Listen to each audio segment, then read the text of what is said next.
Hey everybody, this newsletter is coming to you from Queenstown, New Zealand. It's the most beautiful place. It's a direct flight from Sydney, under 3 hours.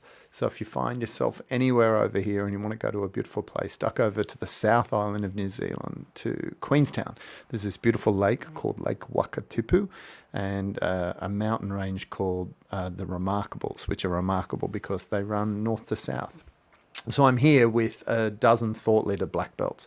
Each person here has achieved at least $720,000 annually running a commercially successful thought leaders practice. When we gather like this, we don't need to discuss business exclusively because each high performer here knows what they're doing. That's how they got to black belt. Instead, we're talking about life, making a difference, and encouraging each other to expand our view of what's possible. For us, being a black belt is not just a revenue goal of our practices, it's a way of life where we merge being self-expressed in service to others and being rewarded for doing so. It's a way of working where you get closer to doing work you love with people you like the way you want, which is kind of our freedom mantra. There's a photo here where you can see the crew with a helicopter alpine landing just before we head to a vineyard lunch. When we're on retreat, each black belt shares where they are personally and professionally. They might share a project that they've run in the last 12 months that we could all learn from, and perhaps a challenge they face. Yesterday, we had the privilege of being taken to a beautiful vineyard by Chopper for lunch. It was mind-blowing. We talked about privilege over lunch, celebrating success, and all kinds of big ideas.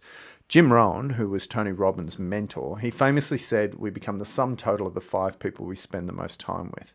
I reckon as such, you would want to be inspired by the company you keep as often as possible. And this mantra and intent speaks to what it means to be part of a community of like-minded, high-performing individuals. Personally here, I just want to thank everyone on the 2024 retreat team. I love the time together.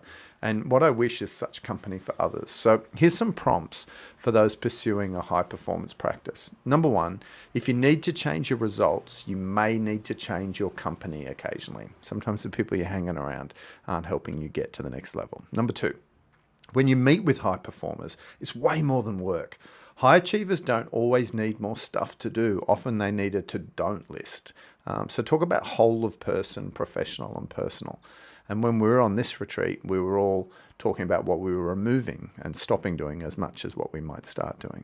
Number 3, and this is the whole point of retreat, make space in your world for contemplation, inspiration, recreation, and celebration. You don't have to grind all the time.